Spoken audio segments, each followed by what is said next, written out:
I'm right back with another video. It's like 6:42 p.m.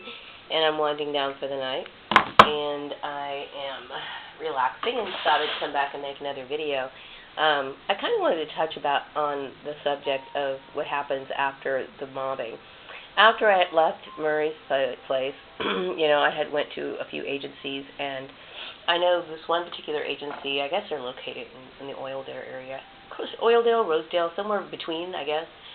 I felt as though their harassment was more intense than anyone's. But, the issue is that, why I consider this unforgivable is because the control behind it and the lack of consideration for who I am as a person. That goes for my blood relations as well as Joel's family. Why I will never forgive Joel for this issue is because he knew that this was important to me, and he knew that I was upset about it. I mean, I lost sleep over it. I was extremely agitated about it, and yet he just kept his mouth shut. I do remember when I moved to the Antelope Valley, he and I were in a conversation, and I said, could you talk to Steve Murray about this issue because I can't find work or whatever. And he basically said that he couldn't do it. Now, let's just assume, for example, his mother wasn't involved in this. I still feel as though if he was somebody who really cared about me, he would take the necessary steps to resolve the issue. Otherwise, what good is he? I will tell you that Joel is no good for me, period. He's the equivalent of a doorstop, period. Okay? So either way, and then the fact that his family is behind it, it's completely unforgivable. So I don't feel any remorse. I don't care what happens to them. I just want them out of my life, period. Community harassment is based off of the workplace mobbing or the preconceived ideas that people have about you, which all turned out to be wrong. I think people want to believe that you're guilty of something so they could justify their hatred towards you. Well, let me explain something. If a person is a wrongdoer, a truly abhorrent person, okay, there's supposed to be a system in place. Of course, I don't trust law enforcement anymore because I can see how corrupt they are. But still, that's their duty to take the responsibility and punish that person. Obviously, I've committed no crime.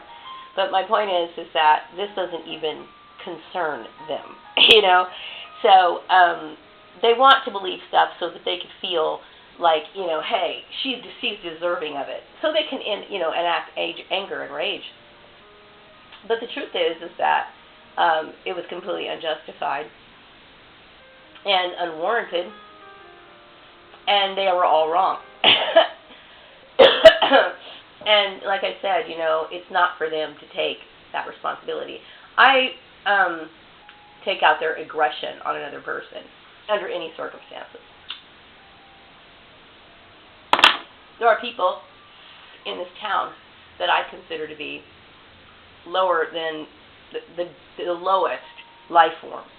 And yet, they tend to integrate within the community just fine. So we choose. We point the finger and we make decisions as to who we respect and who we don't. But I will say that community harassment, workplace mobbing, and community harassment is a psychological phenomenon because a lot of people who participate in the mobbing will not realize that what they're doing. They don't. It's like it's evil. It is very evil, but yet they participate, and people who would be considered relatively good participate in this. It is. It is a psychological phenomenon. I think that's a great way of describing it. Anyway, so I feel better, with going no contact with any of these people. It is inconceivable for some people because most people, or I shouldn't say most people, but a lot of people have close-knit families, and they couldn't imagine what life would be like without their loved ones. Well, I tell you what, when somebody does something like this to you, who wants to control your life, dictate what you do, and then harass you, and then give you something, and you have no idea that they gave you something, and then mistreat you, and then act as if, you're indebted to them, they're not worthy of your love and respect. They're not, And so I can make those decisions in my mind, very easily, and that's just the way it is, This whole issue was socially irresponsible for several reasons. Number one, this is a domestic issue, a family issue. Well, I'm not in the family, but you know what I mean. And it has no place in the workplace at all. And should have never been brought out to the public. I can understand some people knowing about it, but the reaction, I think, was completely inappropriate. And when I think about the nature of these people, how dare you point the finger at me? How dare you? It's funny what we think is right, especially when people throw in the topic of religion and to get people, kind of like I was talking about earlier about how, people use office politics or whatever to try to get people on their side. Well, this was used very cleverly, and it's a very cold and calculated act. When people throw in religion to try to make their evil doing seem okay, it's wrong. It's the oldest trick in the book. I mean, people have been doing it for centuries, okay? But you'll come to find that these so-called God-fearing people can be downright wicked when you look at them under the microscope, okay? And hopefully, from now on, people will be a little bit wiser about who they choose to affiliate with and what serving God really is about. Because it's not about that. It's not about bullying somebody and ganging up on them and beating upside the head until they, come to Jesus. It's not about that, okay? It's about setting an example of lifestyle, how you live, how you deal with people, how you deal with certain situations. When people say, hey, what would Jesus do? Jesus wouldn't do something like this. I can assure you, okay? I don't approve of the lifestyle of Joel's family, and I don't need to say anything else about that, period. 1,000 apologies will never be enough, and that's just the way it is. It's not so much even the incestuous part. That is gross, okay? That right there is just like, ew, no. But I will say, what bothers me the most, okay, is their need to control, that dominating behavior, okay? And their sense of entitlement is something that I am so completely disgusted by, So, no, there is no forgiveness. I have gone complete and total no contact with them. I don't want to see them again, period, I don't miss him. I don't think about him. I don't get upset. I don't get emotional. I don't cry. I don't sit here and wish that I could be home with him. I don't think about that. I think about what a monster his family made him. And he's a monster to me, I have sympathy for him? Yeah, I do to a certain extent because you can't help what you've become if you were raised in that environment. I think at a certain age you are able to make decisions for yourself, and at this point he's old enough to make those decisions for himself. And that's who he is, okay? And like I said, some people can do things to you that are so evil and so unforgivable that there is no way in the world you could ever accept their apology. And I will never accept that apology. And if he was to say he was sorry, then that's fine. Then move on and leave me alone, period. As for my family blood relations, there's no forgiveness for them either. I mean, they've been doing this shit for years.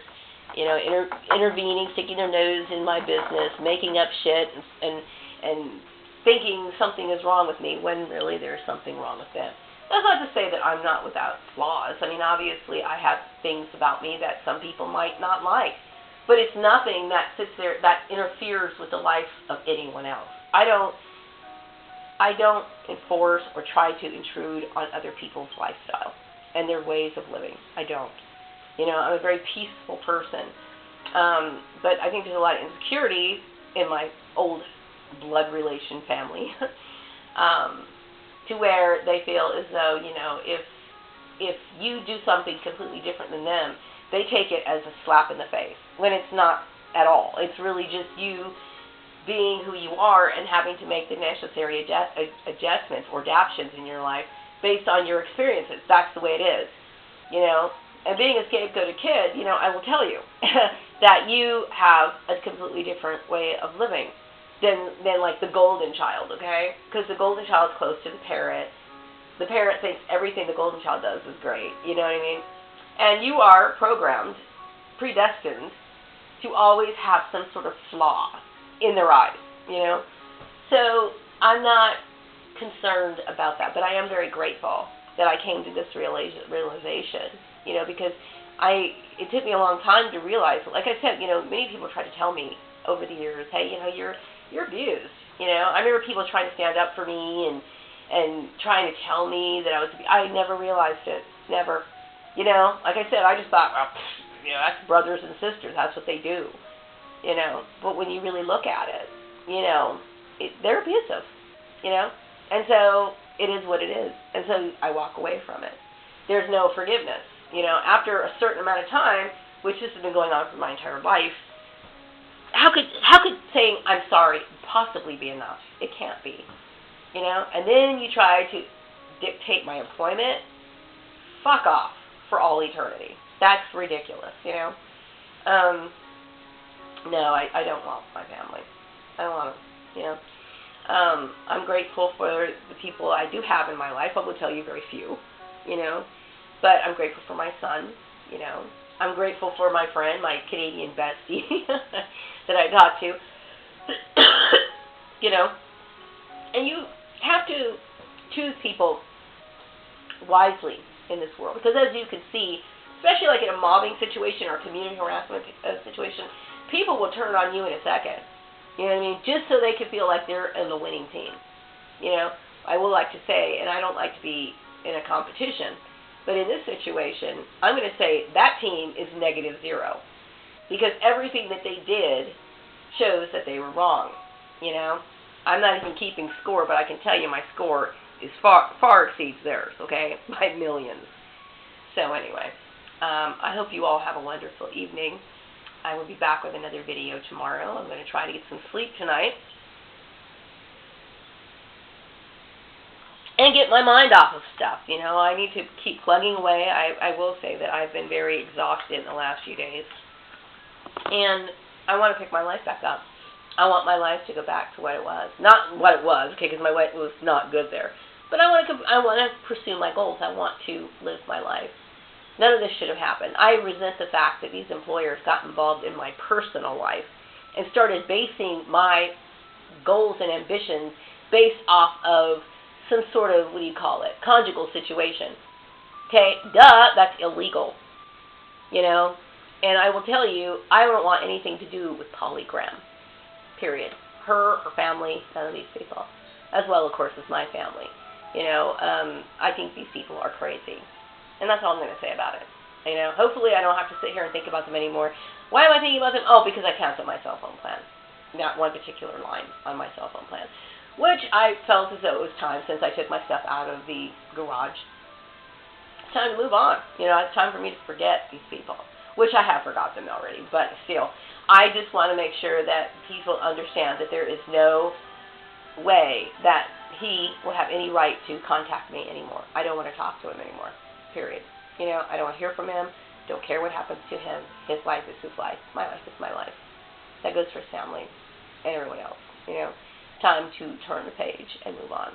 So, wrapping up this video. Have a pleasant evening. Be back with another video later.